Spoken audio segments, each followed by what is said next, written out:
This is in response to Billy's talking points memo from Tuesday, April 14th, 2015, a matter of respect. And the one reason why I really like to do this stuff on Billy is he throws so much stuff out.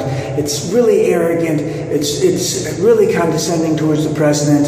And I believe that there needs to be pushback, so to speak.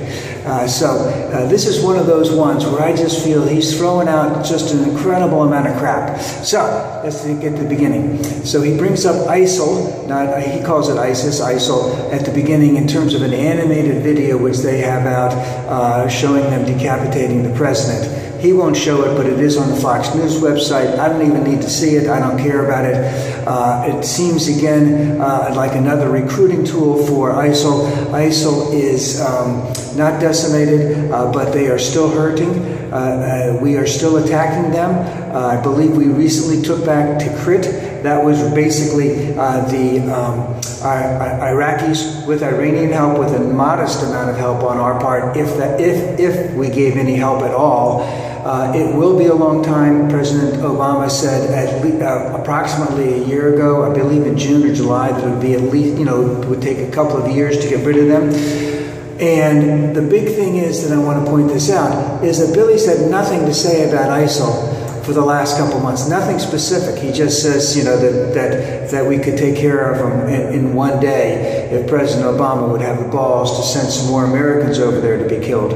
But so he brings up ISIL as usual, but ISIL is fairly neutralized right now. They do have some territory up there. They are wreaking havoc, but they're not going anywhere, and they might be getting some recruits. This, again, is probably a recruiting tool, but their time is limited. So the next thing he wants to do is recently Putin in Russia sold some anti-ballistic missiles, some missiles, I can't remember exactly what it was, some military hardware to Iran, according to Billy, that he's openly contradicting the wishes of the Americans. Now remember, we're in negotiations to keep Iran from getting an atomic bomb with Russia, China, Germany, France, and England, while at the same time the United States has sanctions on Russia, and the European Union and the United States have sanctions on Iran. Knowing Putin as well as we do now, because he's a little bit different than the one that George Bush said that he could see into his eyes and saw that he could trust this guy, is you can't trust Putin whatsoever. And Putin will do only things to keep himself relevant. Now remember, there are sanctions on Russia right now, which we can increase at any particular point in time. And in fact, Billy advocating increasing them, just saying that we need to cut off all credit card sales from there. Don't know how that would really work out, but it's an aggressive policy, and maybe that's something that should be considered. But Russia is under sanctions from the United States. They are hurting. It is hurting them, and we can increase them at any time. And of course, Putin will do anything just to do anything to get relevancy or to stand anybody up. So I wouldn't really consider that, a matter of respect. That's just Putin being Putin. Now, Billy brings up another point, is that Obama had recently, a couple months ago, had asked for a reauthorization of the authorized use of military force so that he could go after ISIL in Iraq. And Congress basically doesn't want to do it. Now, the reason why Billy says that Obama just doesn't care, that's why he's not pursuing it. No, Obama knows that Congress doesn't want to vote on that because they don't want to get their dirty little hands on it to say that they initiated an additional war which might kill American soldiers if it gets to the point that it's escalated to that point. They don't want to get their hands on it. That's why they're not going to vote on it. They're chicken shit. All right? And Obama is waging the war right now on ISIL. He is using the authorized use of military force from 2002. He says that's all he really needs. But Congress doesn't want to put any, the Republicans don't want to put any restrictions on it. The Democrats might want to put some restrictions on it. But the Republicans, in essence, still, they want to be able to say, oh, we were behind them all the time if everything comes out right.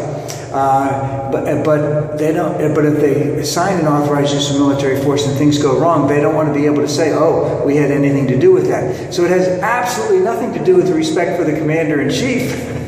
It has absolutely everything to do with them being chickens. So. And of course, Billy continues to go on about how Obama doesn't care. He's being pushed by the bad guys all over the world. There's a perception of him as being weak. And then there is the thing on Iran, where the Senate voted yesterday in the committee 19-0 for some stricter regulations in terms of their reviewing and their authorizing the agreement that is going to be for, Iran not to get the bomb. Now, Obama did threaten to veto it, but there were a number of concessions that were made by the Republicans on that committee to get the Democrats to sign off on it. And the White House has indicated that they are going to sign off on it. So there is compromise, that there was compromise. It isn't nearly as stringent as what it was originally. It does give Obama the type of flexibility that he needs. And hopefully it's going to be a win-win all the way around. But getting back, we have Billy starting out with a matter of respect, indicating that that no one around the world cares about him, and I mean not cares about him. No one around the world cares about Obama enough to respect him, so they'll do anything that's going on. While in the meantime, we have sanctions on Russia, we have sanctions on Iran. We're working with our partners to defeat ISIL. Obama would have welcomed an authorized use of military force passed by Congress, but they were too chicken to do it. And I don't see Putin making any further escapades anywhere else right now. So I'd say that the United States is well respected around the world, and the only world that is not respected is in Billy Fox's and right-wing echo chamber world. Like this little echo we have here, because I'm in the dungeon. That's the dungeon that Billy is operating in.